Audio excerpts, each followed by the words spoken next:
To our brother Luke. Glory to you, Lord. As Jesus continued his journey to Jerusalem, he traveled through Samaria and Galilee. And as he was entering a village, 10 lepers met him. They stood at a distance from him, and they raised their voices, saying, "Jesus, Master, have pity on us." And when he saw them, he said, "Go, show yourselves to the priests."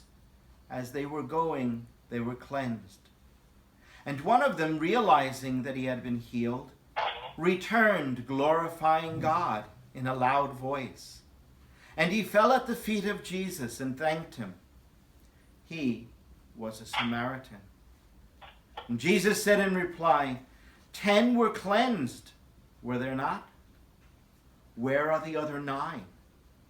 Has none but this foreigner returned to give thanks to God? Then he said to him, "Stand up and go. Your faith has saved you." This is the gospel of the Lord. So the leper, the person who had this skin disease, had to yell out, "Leper, leper." And so from a distance, they would be yelling this out. Jesus would be approaching. They were near a Samaritan village. And what's interesting is these were obviously Jews, all right, except for one who was a Samaritan. And so they were all outsiders. They could not go back among Jews. They couldn't be with Jews. They were ritually impure, all right? They had a skin disease, but it also made them stay outside of their community, near a Samaritan village, all right? Again, it highlights that they're outsiders, all right? Except for the one, all right? So they yelled to Jesus. Jesus says, "Simply go show yourselves to the priests," okay? And that was the law Moses said. Moses said, when you've been cured, go to the priest, and the priest will allow you to come back to the community, all right? So it meant that they really had to travel to Jerusalem, okay?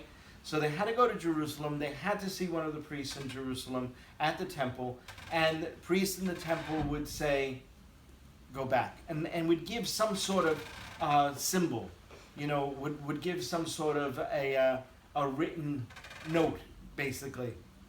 And the written note would say that so-and-so has been welcomed back to the community. All right? So, in healing the person, Jesus doesn't only heal their skin, he heals them in their ability to go back into community. They're able to be with people again. All right? They don't have to stay among foreigners, or usually what they would do is stay among the graves. All right? They'd stay in the cemeteries. So they could go back. They could go back and be. So they're healed. On their way, they're healed. And while they're walking, they're made whole. One realizes it, and he comes back. And he's the one who thanks Jesus for this healing. But he's the foreigner. Remember, Jesus is a Jew. He's a Jewish prophet, Jewish teacher. The Jews kind of dismiss it. The foreigner realizes this man works for God and realizes that he needs to give thanks. Okay? And so that's kind of what happens in the scene. And then Jesus says, you know, yeah, nobody else realized it. Nobody else got it. You almost get a sense from the way it's written that Jesus is a little disappointed. He's disappointed maybe in his own people. He's maybe disappointed. He's maybe having a bad day, that he's been rejected a lot. But you have the sense that, like, yeah, no matter how much you preach this, people just don't get it. Right? And then the second part of this, the theme, obviously, is thanksgiving. It's gratitude. And for us, to be grateful always puts us in a place of being vulnerable. Because it almost means you're in debt to that person. It means that they have been gracious to you, and now for you to say thank you means that, in our own minds at least, we owe you something, even though that's not part of the deal. Surely it was not the part of the deal of Jesus, but I think that that's part of what we think very often, and could be one of the reasons why we're not always so grateful. The other thing is, at least in our world, we are given so many things. We're so overwhelmed with stuff, right? That could give us comfort and joy and surround us with security and even a sense of peace, that we forget that it's all gift. That in the blink of an eye it could all disappear, right?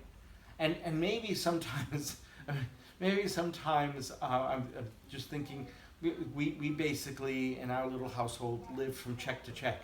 Maybe sometimes living check to check makes you realize that, yeah, you are just a check away from being on the street. And there's a sense of gratitude that you have what you have, you know.